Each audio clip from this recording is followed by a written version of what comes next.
Yeah. I feel like I can rule the world. I know I can be what I want to. I put my all in it like no days off. On the road, let's travel, never looking back. Okay, so Kat Cole is here. She's the president of many brands, including my favorite brand of all time, Cinnabon. Did I get that correct? Is that true, or am I just getting excited about it? That's right. Okay, and yeah, so give people kind of like, I don't know, like the 2-minute summary. Like, who are you? Why should people be excited to listen to this? I like to let people sell themselves because A, you'll do it better than me, and B, most people are really afraid of bragging, and I'm like, no, this is the time to brag. For 2 minutes, just brag, and then we'll be humble the rest of the time. But for 2 minutes, tell people why they should care. Flex it up. Yeah, flex, exactly. So I run a company as president and COO called Focus Brands, 4 to 5 billion in global consumer product sales, just under 7,000 units. 60 countries, 7 food brands that people know and love: Cinnabon, Auntie Anne's, Carvel, Jamba Juice, Moe's Southwest Grill, McAllister's, and Schlotzsky's. The business grows by acquisition, so we're constantly looking for new brands that are big enough to make sense in our portfolio, but have enough upside potential in multi-channel, retail, franchise, CPG growth to bring them in and apply all of our strengths to those brands to build them over time. So two questions. Okay, 3. What's your favorite Cinnabon? Let's start with that. I love the Cinnabon Mini Bon. It's not mini because the classic is giant, so it's just like, it's more normal sized. Normal Bon.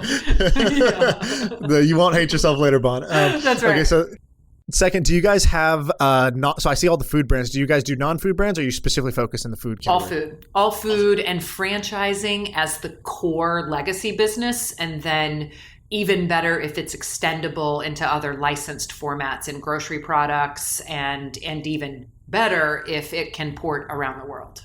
Gotcha. And are you guys public, or this is a private company? Private equity owned. Private equity. Okay, gotcha.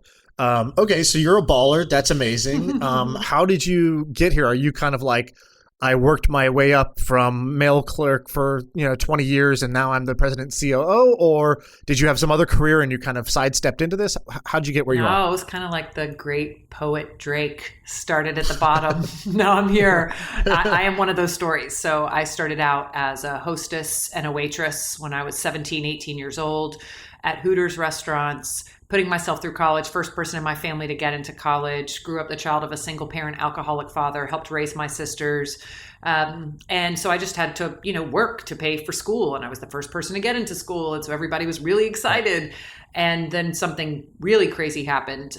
Hooters happened to be growing around the world at the time that I was a waitress. And I was asked to be a part of the training team that would go launch the franchise on different continents around the world. And so I said yes. I started doing that: Australia, then Central America, South America, Asia. I did that so much. I was traveling. I had to be in these countries for 20 to 40 days to launch the franchise. I very quickly moved from being on the team to leading the teams. And by the time I was 20, I had opened up the franchise on most continents and was failing college because I was never there. So I dropped out of school before I got my 2-year degree. Luckily, since the company was growing, there were many corporate job opportunities for people with my experience in the company. And so I moved to Atlanta from Jacksonville and took my first corporate gig with a paycheck instead of cash and tips, and and found my way into the professional world. And again, as the company grew, I grew. I was vice president of that company when I was 26, while they were doing 700 to 800 million in revenue. Stayed with that executive team, all kinds of really interesting things during that executive tenure that we could double click on later.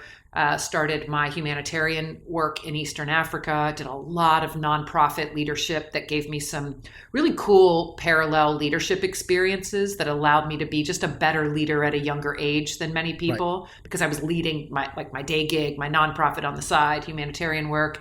And eventually, when I was 31, well, before that, went back to school. I have my master's without having a bachelor's. So I went through an MBA program, nights and weekends. It is allowed. It is rare but possible. And that's the story of my life, rare but possible. And then became the president of Cinnabon and helped turn that around out of the recession. And again, as that company grew, I grew every 3 years. I've had a different and larger gig and now oversee all the business. Okay, that's amazing. So I did tell you when you came on, I was like, we're going to talk ideas. Yeah. Because I try to warn everyone, because whenever some legit guest comes on, they're just like, cool, you're just going to ask me about me. And then I already know that story, so I don't need to prep, and I just go on the show. For sure. And then they show up and I'm like, the heads up. And I'm like, hey, what are some cool things you're seeing? Tell me about the future, not your past. Mm-hmm. And they're like, wait, what the hell is this? So I gave you the idea, but I gotta ask you some questions about your past, because that was okay. But I want to get to the ideas because I really am very excited about them. We will do I'm actually going to look at the clock right now. I'm going to make sure that I stop myself at some point. But I have 2 questions for you. So the first one is, you come from such a non-traditional background. Mm-hmm. You get into these leadership roles. One thing a lot of people feel is what they call like imposter syndrome, where you're like, okay, they gave me the keys to this car. Do I know how to drive? And like, do I really know what the hell I'm doing? And like, some people I've met 2 different types of people who felt that, and then they sort of, danced with it and overcame it in some way. And I've met other people who are like, I understand that, but I never felt that way. So I'm just curious, when you were like, okay, it sounds like you dropped out of a 2-year college, right? So you dropped out of a community college. And now you're, 25, 26 years old. You're VP of, a multi-$100 million brand. Did you have those feelings, or was that not something that registered for you? Kind of a mixed bag. I love that you've talked to people that have both responses. Right. For me, the way a version of that showed up, when people talk about imposter syndrome, I've found that some are talking about slightly nuanced, different experiences. Like, one is just this self-talk, I don't deserve to be here. Right. Do they think I don't deserve to be here? Is everybody looking at me like, what is she doing here? Right. So there's that worry, that internal talk. But then there's another version that was more what I experienced. So that first version I haven't experienced, but the version that I've experienced is an over-indexing on humility and curiosity at times when I really needed to pull forward more courage and confidence. Right. And I would ask myself in my head, because I respected the people I was now a peer of so much, who in the early days, they had been in business longer than I'd been alive. Literally, I was a 26-year-old executive and they were in their 50s and 60s. They had worked for 30 years. Right. And so there was something in my head that, whether it was caused by them or not, that made me ask, who am I to question them? It comes from a place of deep respect. Yes. And there were times where I had the humility to ask that question, but I should have had more courage to answer it. And the answer is, you are the vice president overseeing these functions. And if you don't ask these questions, no one will. And I learned very quickly, because I had so much responsibility at such a young age, when I did not use my voice when I had a seat, that I would later regret it. And whether that was bringing up something that was supposed to be what I was there to advocate for, a particular stakeholder group, or just an idea that I had that could have saved us a ton of money or made us a ton of money or helped do something better. And I just held back because I thought, again, who am I to kind of wedge that into these guys, historically guys, discussion. And I always regretted it. And so I learned from that pain, from that regret, that I shouldn't over-index on humility. Humility's good, but I need to pair it with confidence and courage so that I'm always showing up in the way that I should. Yeah, that's a good way of putting it. Like, it's the classic thing. Like, your strength is always also your weakness, depending on the context. And so, if you over-index on any one thing, whether it's confidence, confidence becomes arrogance in the wrong context. If it's humility becomes, I don't know what the word would be, but sort of that mousy feeling where you didn't step up and you didn't do the thing that you were trying to be nice. And the nicest thing would have been to step up and say something. And I'll share a little story of mine that's sort of similar. So I I started my career as a entrepreneur. I can't even call it a career. I was a college kid. I thought I was going to go to med school, and then I had this idea to start a sushi restaurant, and I went and decided I'm going to build the Chipotle of sushi. What? And so, yeah, I come from the quick serve kind of background. That was the very first thing I did. And I got the confidence to do it. I think I've told the story once before, but I got the confidence to do it because I took this class at my university called Getting Rich. It was my senior year. I had done all my required classes. That was the name of the class? That was the name of the class. And it was actually really funny. It was taught by this woman, Lisa Keister, who changed my life. I should email her and tell her she changed my life. She had graduated, and she had graduated with a degree in Mandarin, and all of her friends were like going to become bankers, consultants, lawyers. They knew what they were doing. They were on that track, that pre-approved track of like, this is what a good career looks like. And they were like, this is 20 years ago. They're like, oh, what are you going to do with this Mandarin degree? What the hell is that? And she was like, I don't know, but like, I bet I could find a job in China. Like if I could speak Chinese, I can go. And so she went over there, and she found a great career, basically bridging companies in China who wanted to do business with the West. And she was like, I could speak both languages. I was a friendly face. I could make it happen. And so she makes a killing. By 22, 23, she comes back to the States. She invests it all in the .com boom because she's like, oh, the internet, this is a great thing. And invests it all, gets this huge run up. Fortunately decides like, you know what, I want to buy a house and I want to like change things up, pulls it all out right before the crash. So she avoids the crash, not because of some genius, but then invested all in real estate. So then from 2001 to 2006, she's in real estate, which is also on this huge run up. And then she takes it out. By 30, she's retired. She's married with to the man of her dreams, and she's done it all. And she's like, what do I want to do now? So she's like, man, everything that helped me, succeed in life, I didn't learn in school. So she decided to go back to the university that she went to, which is Duke, where I went, and she decided to become a professor and teach the class she wished she had. And she named it Getting Rich because she's like, I know this will attract the type of person I want, and it's not going to be a class about getting rich. It's going to be a little bit about personal finance, so you learn a little bit about the way money works. And then every class I'm going to bring in a speaker, like someone like you, who would come in and say, hey, here's my path. Here's how I stumbled into success. Like I didn't have some magic clarity when I got started. I just sort of did one thing and then the next thing. And then eventually I figured it all out. And I took the road less traveled.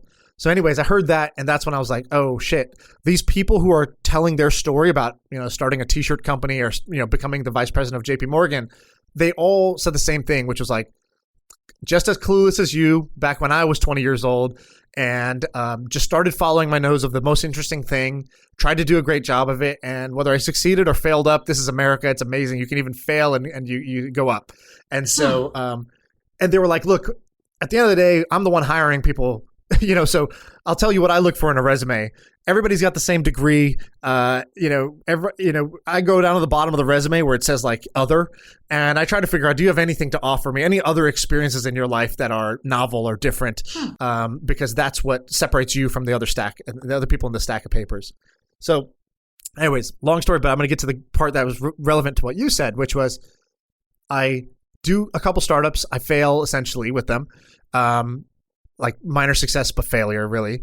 And then I decide, okay, I'm coming to Silicon Valley. That's where I want to be. And I join this idea lab started by this guy, Michael Birch, who had, him and his wife had built multiple companies, multiple successes. And now they were sort of like, well, we're billionaires, but we still want to create new startup ideas.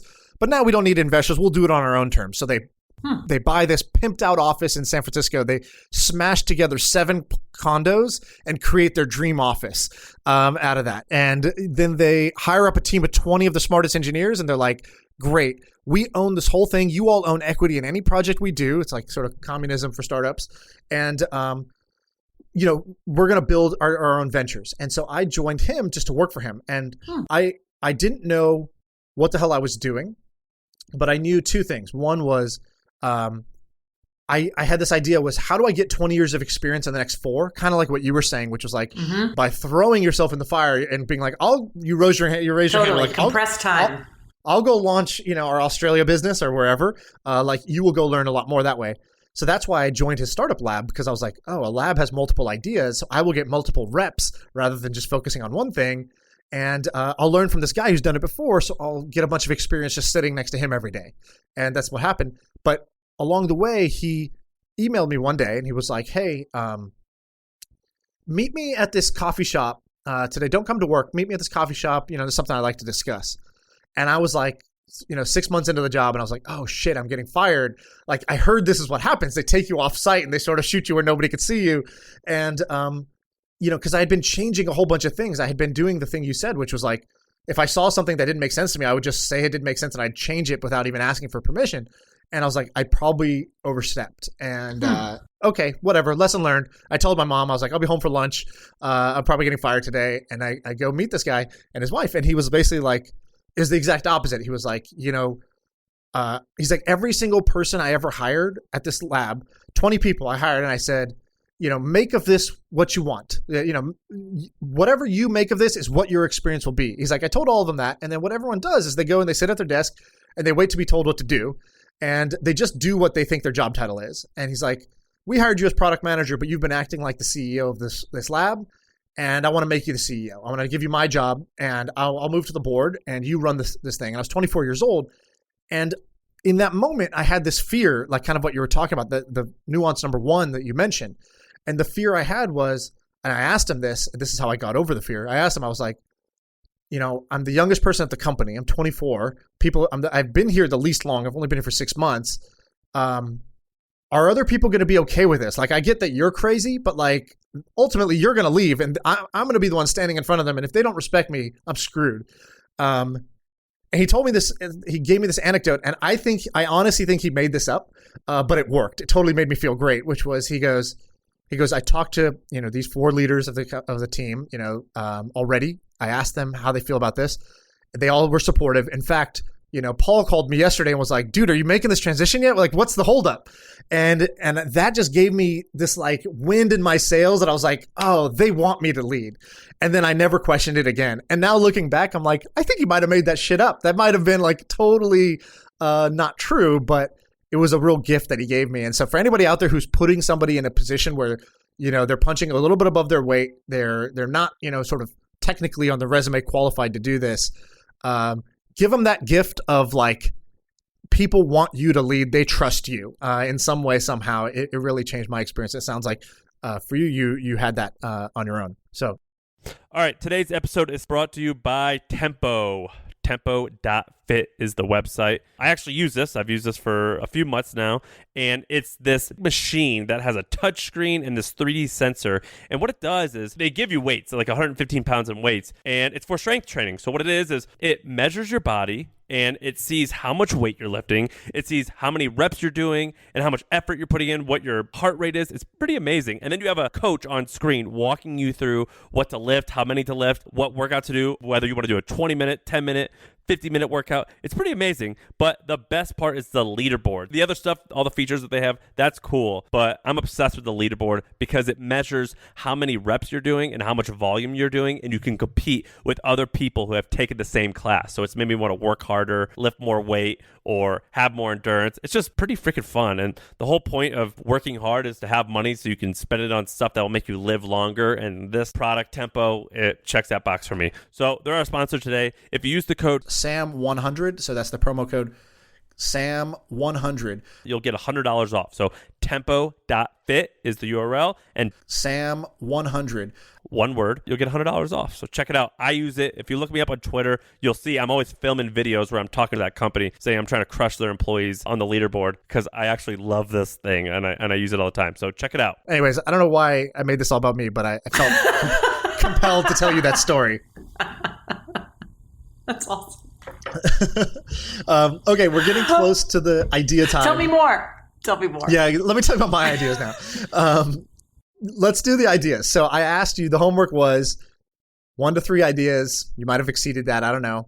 And let me ask you, are you an idea person? Do you like constantly have ideas of stuff? Where do you capture them? Or do you write them on your phone or notes app or something? Yeah. Phone, voice notes. And do you plan to do anything with these or you just got to like get it off your chest?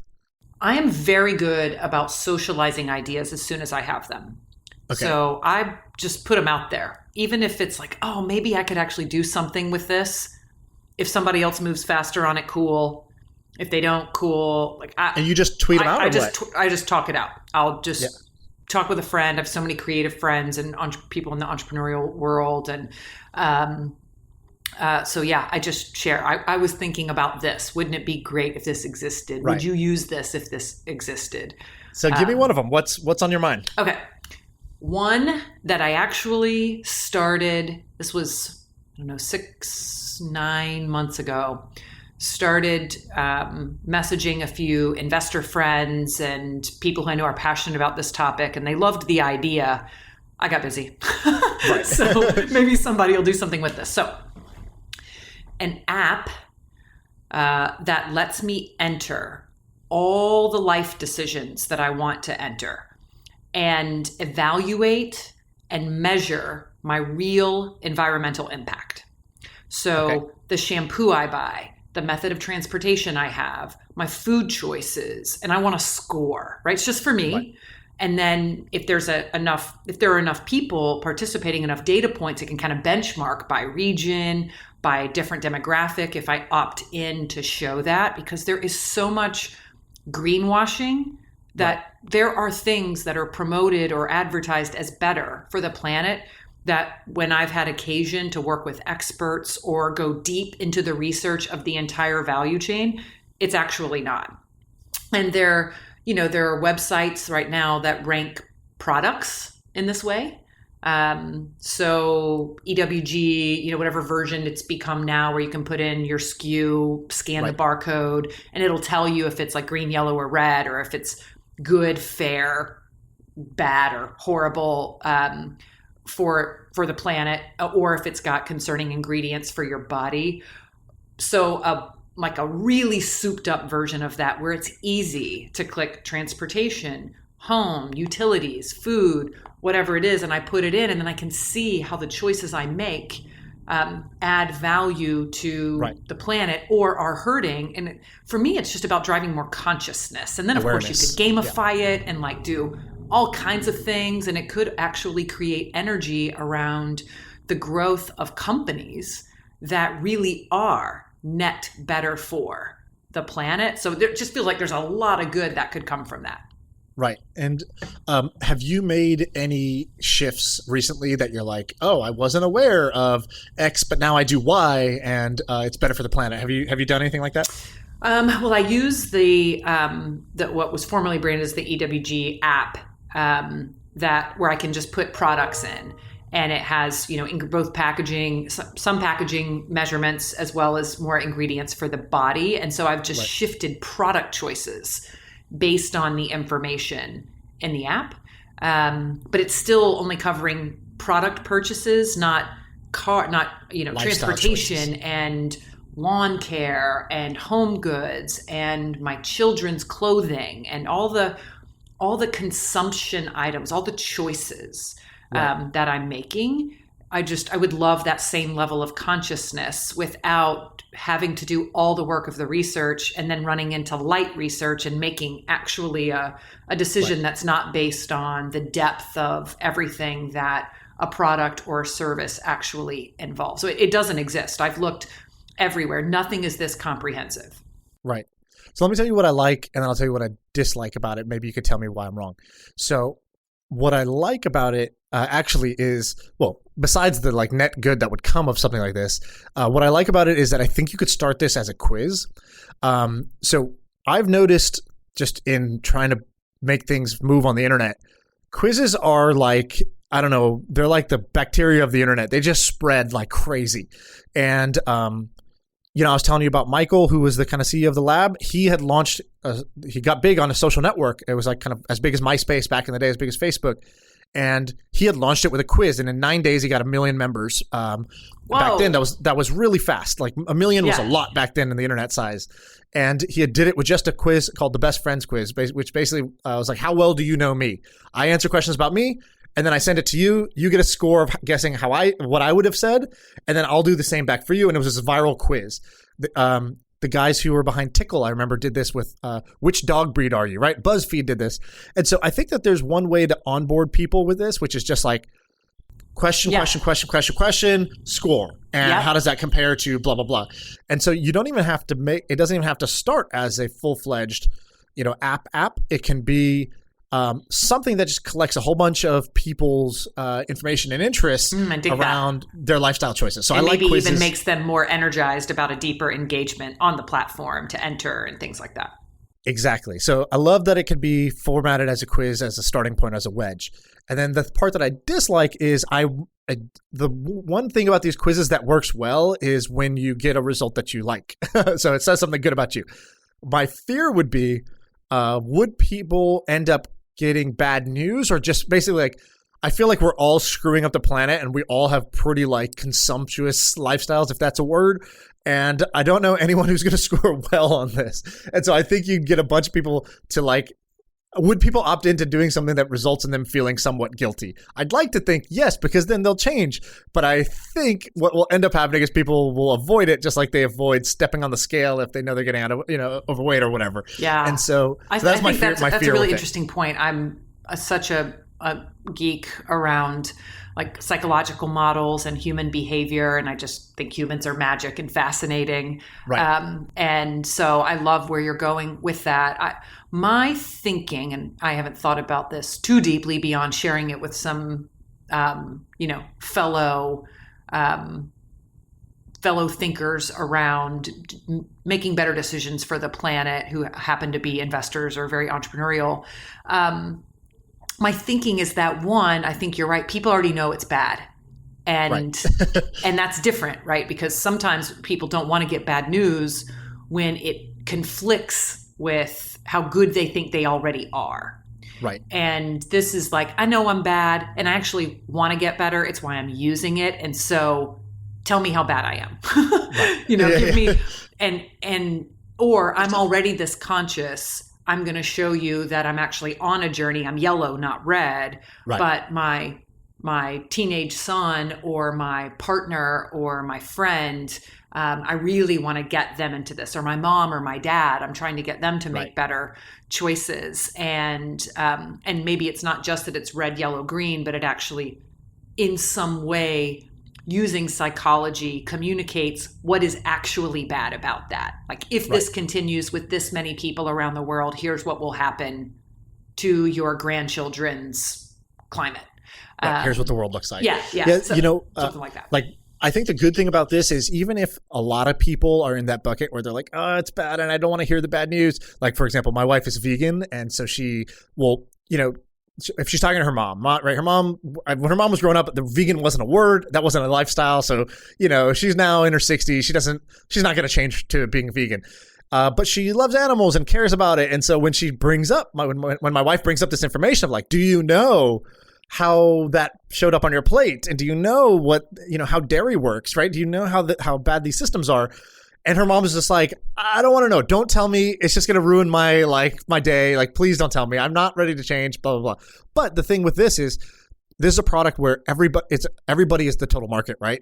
We're all humans on planet Earth. So even if it's just 5% of the population that actually would opt in to knowing this information, that's a huge number of people. And then they can sort of bring on that next wave of people who are looking to be more conscious, and that will just sort of cascade through the population over time. So maybe my initial thing was, it doesn't matter because there's enough people. The total addressable market is everybody. So there's enough people who would opt into finding out this information.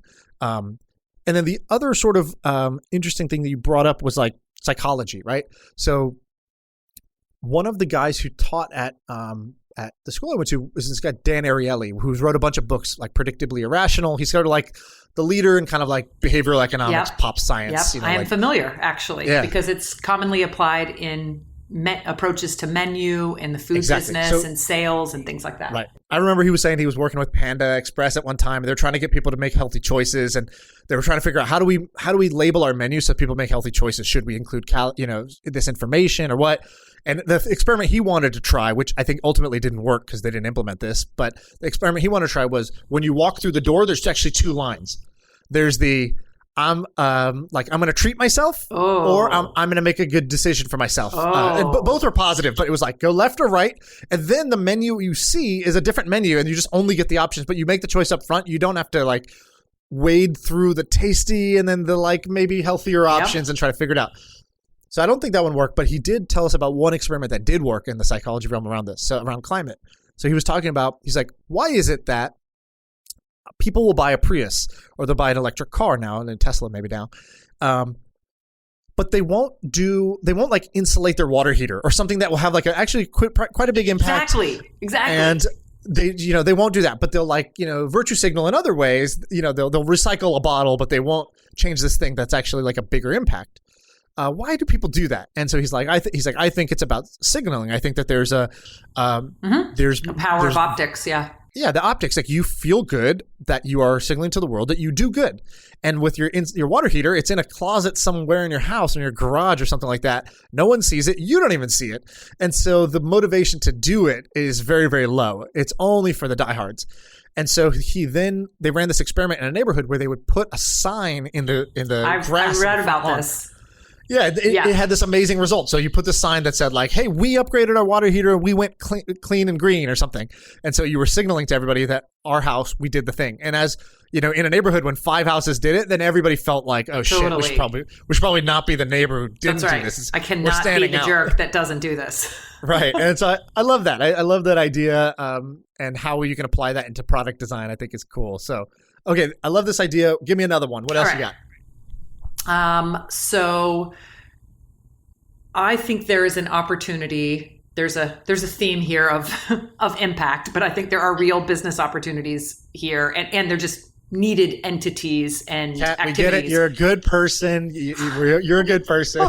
we understand. Okay. So next is food business, like restaurants. So think, the whole restaurant world's being blown up right now, right? Like right sizing of retail, independent restaurateurs, casual dining, fine dining being heavily disrupted alongside other food trends. So first I'm thinking of starting kind of the modern food chain, the unfranchised franchise that is about healthy food, but food as pharmacy, where you go in, you get a diagnosis in some way from some network of doctors that take your blood tests and do all these things and are like, these are the types of things you need to eat, menu A. Right. And then there's this chain of restaurants that has menu A, B, C, D, something more fabulously marketed than that, but you get the point.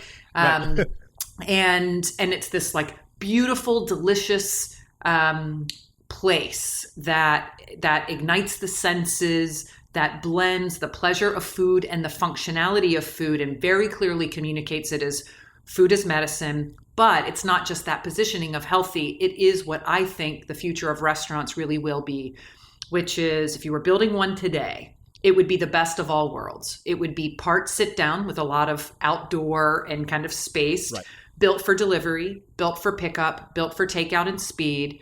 It would have meal kits, to-go items that you could pick up. It's a little bit grocery store. It's a little bit convenience store. It's a little bit restaurant. It's a lot off-premise and production, with all the design elements of coming in and out really safely and easily with fully contactless experience. So it's not only the what it sells at scale is a part of the future of food, but it's the how it does it and the routes to market that are not just these old models that have patchworks of some of these channels, like start over from ground zero, bringing all these things together in one place, make it a franchise so local entrepreneurs, local independent operators can have a part of scaling this future of food, and make sure it's at a pricing tier that is low to mid, so it is broadly accessible and not just the aspirational type of product that is typically introduced to the market. That one's not as far off as the first one. And there's little signs of it happening in certain markets, but no one's doing it with that much clarity, that much intention at scale. Maybe I will one day, post-focus brands. Well, I mean, you can see which industry you're in, your shit. So I got a couple questions for you. First, what do you think of, I'll react to your idea in a second, but I want to know, what do you think of ghost kitchens in general? So, one, I think a delivery only or an off-premise mostly model is going to only continue in popularity and prominence around the world. The math really only makes sense today in hyper densely populated areas, because you have to have enough delivery only business only through a digital channel. Right. To warrant the rent and the supportive infrastructure that, and I'm very familiar with what all those are, as you can imagine, the different companies that are doing it, Kitchen United, Cloud Kitchens, all the ones doing it around the world. So you've got to really have not only a different marketing engine to market digitally for what are typically impulse purchases. Right. I'm hungry. I want food now. Right. What type do I want? What's going to be fastest? Which brand do I trust? Am I in the mood to experiment? Do I have time to experiment? All this back to psychology, all the psychology that goes on. You've got to market differently and transact differently. So in hyper dense markets, many cities in China, many cities in India, Kuwait, Manhattan, this has been going on, delivery only businesses for decades. It's not new. They just also had some customer facing part of their business. And then you looked at it and said, wow, we're paying premium for this real estate. If most of our revenue is going to be delivery, which only makes sense in very dense markets in most cases. Right. And because you need the cost of delivery to be low and you need the time of delivery to be low in order to properly batch and keep it efficient, whether you're a third party or a self-delivery person and you've got your 3 kids driving around on a scooter delivering the food, doesn't matter. Right. The delivery time has to be fast. The radius has to be short. The only way the radius is short is if the density is there. And so cloud kitchens are crushing it. Dark kitchen, cloud kitchen, whatever you want to call it, in hyper dense markets. There is a lot of churn in tenants in cloud kitchens in not dense markets. People are excited about it. They're trying it and they're going, oh, I only have delivery revenue. And that's not necessarily working for the economics that these companies that are trying to do this at scale really need to make it work. I think it's all going to work itself out in North America. We are just so behind the rest of the world in delivery only concepts. I mean, pizza obviously has figured it out for a long time. Right. But the whole economics of the model, the digital infrastructure, and they have their own driver that works. So it makes a lot of sense. Other industry sectors are trying to come at it from the outside. Owning your own driver infrastructure is very expensive, competitive, and the insurance alone is something a lot of small businesses can't bear. So using a last mile logistics partner, like an Uber Eats or a DoorDash in the US, which they do have big growing parts of their businesses that are last mile only, not marketplace, not front end, but back end. All of those, it's just all kind of, the puzzle pieces are coming together. It's all coming together. Slowly. They're already like clicked and glued around the world. They're just slowly coming together in the US, and they're coming together faster in dense markets. I'm a fan. It's just not as much totally, that's the solution today as a lot of people think, or some of the hype I've heard, because they clearly don't understand the economics. But it's getting there. It depends. Is the answer, it depends. Right. Asterisk. And for you guys, I mean, I can imagine how many locations you have throughout suburban malls and all across America where you're not going to be in this type of hyperdensity. And what you're saying is that for that you need a very different model than what you're going to get in downtown New York or LA or San Francisco or something. I would say on the other side, however, that some of the brands we are one of the original multi-brand platforms that co-brands and tri-brands. We can put multiple concepts together because they meet different occasions. They're not competitive, but they're complementary and they make sense to be together. So think Cinnabon, Auntie Anne's, and Jamba, or Cinnabon, Auntie Anne's, and Carvel. And we can smush them together in really tiny spaces. We've been doing it for a long time in airports and malls and urban centers. So that does make it interesting for cloud kitchens in that we can put multiple brands. So I don't have to rely on one brand's revenue stream, delivery only, to make it work in a cloud kitchen. I can actually put 3 brands together in a pretty small kitchen. Right. But you would need to then take different day parts, and then maybe it's got a fighting chance when it's even not as dense. So on the other side, there is some opportunity unique to the brands that we have.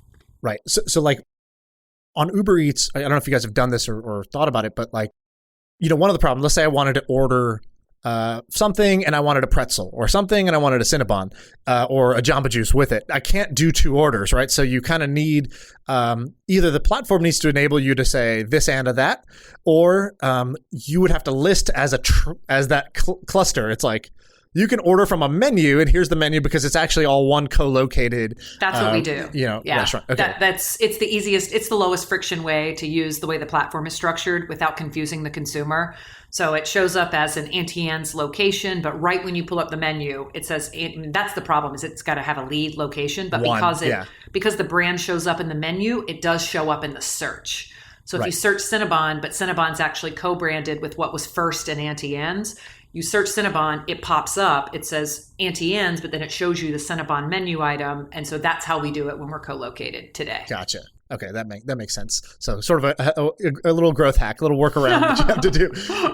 That's cool. And I also have a different question. So I'll talk about your idea. I like the food as pharmacy, food as medicine. I think that's the way the world is going. Somebody sent me this book. I don't know if this book is real or it's total fake science, but there's sort of like this old book that's popular called Eat Your Blood Type or something like that. It's it's something like that. So I don't know if that exact method is true, but I think that there's definitely at the very minimum, you can see if somebody's deficient for certain things, and you could recommend foods that will supplement, right? Like, so that's a no-brainer. Let alone, what this book says is like, hey, if you're, B blood type, eat more red meat or whatever. I don't know if that's true. Or if it's just the anti-inflammatory or the build your immune system diet or whatever it is. I mean, we've got very similar structures on our Jamba menu, but that's a smoothie chain, and it's not a whole end-to-end solution, and it's still more fun for you wellness than like prescription wellness. And so how do you, all right, you're the COO and president of all these food brands. You're obviously, you have all these different locations, and COVID comes and COVID strikes and foot traffic dies and malls close and, who knows what's going on. So walk us through what's it like to be in that executive chair when this is happening. How did you approach it? And then, if you made any mistakes, what do you look back and say, oh, we should have done this sooner, or I should have treated this a little differently. So I'm curious how you did that, and what's that email you send out to the whole group? I'm just curious how that goes. You mean the emails everybody's sending me? One thing I think it's just important for your listeners that we always bring forward our full selves. It just so we have a lot of businesses in Asia, so we had a little bit of a heads up of what was happening. Gotcha. And Auntie Anne's and Cinnabon are both in Asia. They're mostly in malls there as well. So we had a sense of what that would be like for malls. Malls are only just over 15% of our business at Focus Brands, but it's a majority of the business for Auntie Anne's. Okay. And so benefit of having a diversified portfolio, but very serious impact for one of the brands. And then Cinnabon to a lesser degree because it's in more areas, but still meaningfully in malls and airports. And airports are just as impacted as malls. Yep. And so I was in the hospital in the ICU with my then 7-month-old daughter who had IVs, feeding tubes, because she had a horrible respiratory virus, and I did as well. We caught it from our toddler, and it was just horrible. Wow. And so here I am in a hospital while there's a nursing shortage because there were no tests. And so basically, if any doctors or nurses exhibited any symptoms, they had to self-quarantine. Right. So I'm dealing with that, and then, working on my phone in the hospital with my mask on, not sure if what I have is what she had because they hadn't identified it yet. We finally identified it was something called metapneumovirus, which is one of the big, bad seasonal viruses. It was not COVID. But right as COVID was hitting, it was already big in Seattle, kind of coming west, from the west, across the United States, and just a lot of alarmist, news coming out. And very quickly, the malls started shutting down. Right. And it started in states that tend to be more progressive, and then quickly moved to the rest of the country as more information was shared about how it spread. And I was navigating the period that you just asked about with my child, weak, thin, tubes in her nose. We finally got out of ICU. This was mid-March, so really peak hitting us with lack of knowledge. Coming home, having all these conference calls with people from all over, my baby was pulling her feeding tube out of her nose, shoving it back in her nose while I'm dealing with this. So oh my God. Just that reminder of we all have full lives, even during these times. So then what was it like in addition to that? One, her and her health, her health was the most important thing to me. So it kept everything else a bit more in perspective, which was actually very healthy. Right. Then what I'm really proud of, both for my leadership and my team and the whole company, is that we got crystal clear on the few priorities we had, which was one, protect people, right? Safety of our employees, safety of our managers, safety of our community, and whatever that meant. If we were open, that meant extra safety precautions beyond what food businesses already have to do. It meant not asking people to travel or not having them go, even before a lot of these companies started shutting down offices and before travel bans were put in place. We were already going down that path. Safety, number one. So preserve health and well-being. The second priority is preserve cash, because these businesses are small.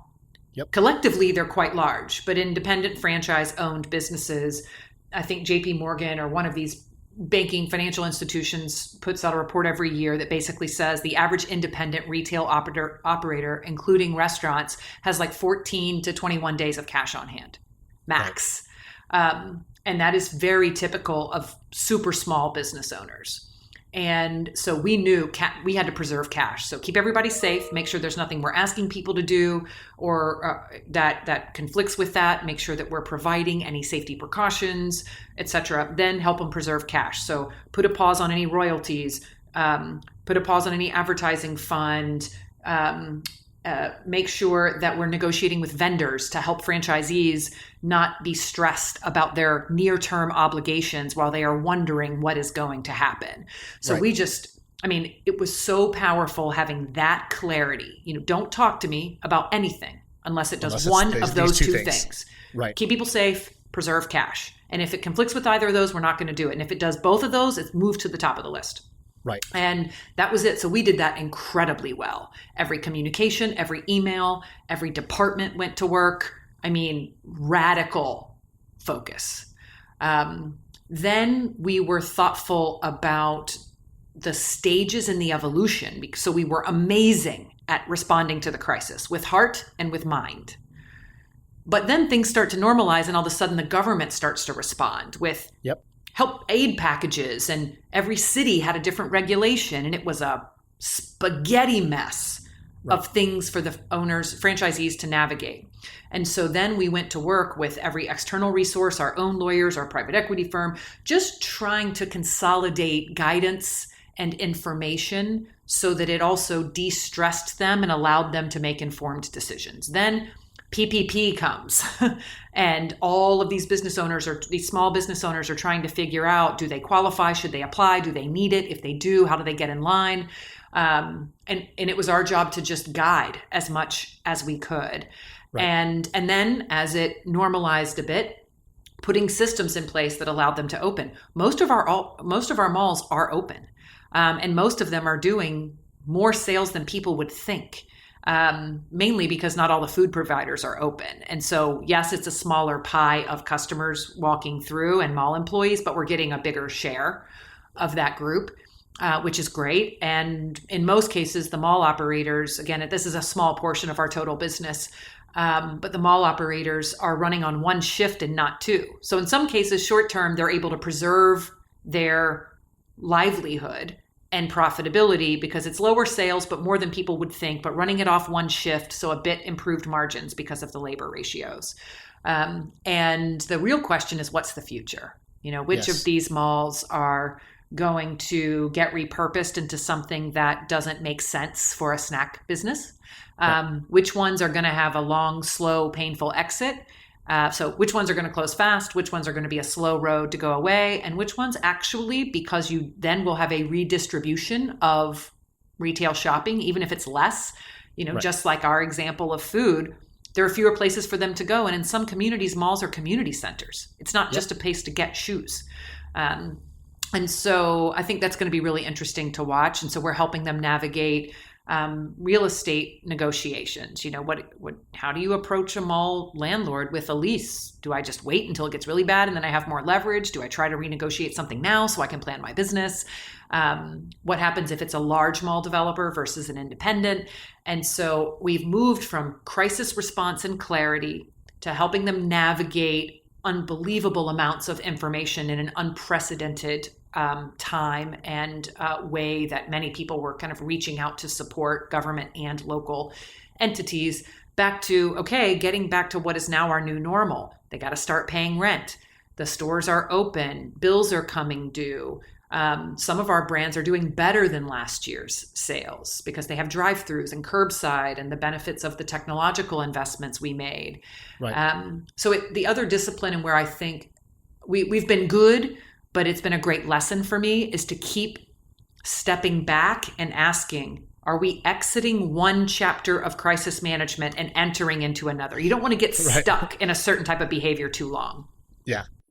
That is great. I'm so glad you shared that. I feel like this is sort of, there's a sort of a masterclass in how do you lead into, I don't know if we call it crisis, but I think that's one way to put it, but just in general, in a time of a lot of change and lack of information. And so you have to be like highly adaptable, and then you have to be responsible, and you have to be humane, and all the different things you want to be, and you're never going to be perfect at it. But I thought you kind of walked everyone through it very well. Crisis is my jam. Yeah, stressful. How do you deal with that? That's crazy. I'm like, I try to have such an easier life than the life you live. That is my goal, is to have like the opposite of that situation, which is like, how do I have the minimal amount of sort of stress and the maximum amount of, fun and impact? That's like what I think. Because I used to think I want to run a big company, and then my company got bought, we got acquired. And so now, Twitch is a 2,000 person company, and I see what the executive's life is every day, and they're great at it. And I think they thrive on it. But I'm looking at them, I'm like, wait, that's what I would get promoted to? Like, that's a trap for me. I don't want that. I'm not, I don't know if I'm not built for that. It's definitely not what I would want, but it's kind of cool to see different people you need people who are going to do that. Otherwise, who's going to run these systems? For sure. And so you're one of those special people, and I admire that about you. Thanks. Cool. All right. Well, thank you for coming on. We should wrap it up. I promised you an hour. You're welcome to come on anytime you would like. I think you should be what I call, a friend of the show. Oh, awesome. I would love to, seriously. If you got like random topics you want to jam on, I love, spider webbing into different industries. My husband's in VC. I've been a part of the startup world for quite some time through angel investing and mentoring. I love jamming on brand, talking about brands and how to build brands and what does it really mean. And just the human side. Sounds like you really are into the psychological filter of the world, not in a manipulative way, in an understanding way, and using it as a resource way. And I am too. So would love to geek out on those topics with you anytime. Right on. And where should people find you? So is Twitter the best way to connect, or what's the best way? Yeah, Twitter. I'm one of the growing number of people that have a Substack. So you can go on and find my newsletter, Checking In, just sharing leadership lessons. But Twitter, LinkedIn, Instagram, all the places. I'm not hard to find. Okay, so it's Kat Cole ATL on Twitter. That's where I follow you. Yeah. Because you're not like corporate drone just saying basic things. You talk like a human and you say funny things all the time. And, so I enjoy you. You're a good follow. I highly recommend. Feel the same about you. Okay, cool. All right. Thanks for coming on. I gotta go nowhere. I gotta sit here and click the next Zoom thing and then do the next Zoom thing, which is the weird world we live in now. Awesome. Kat, nice to actually finally meet you. Thank you. You too.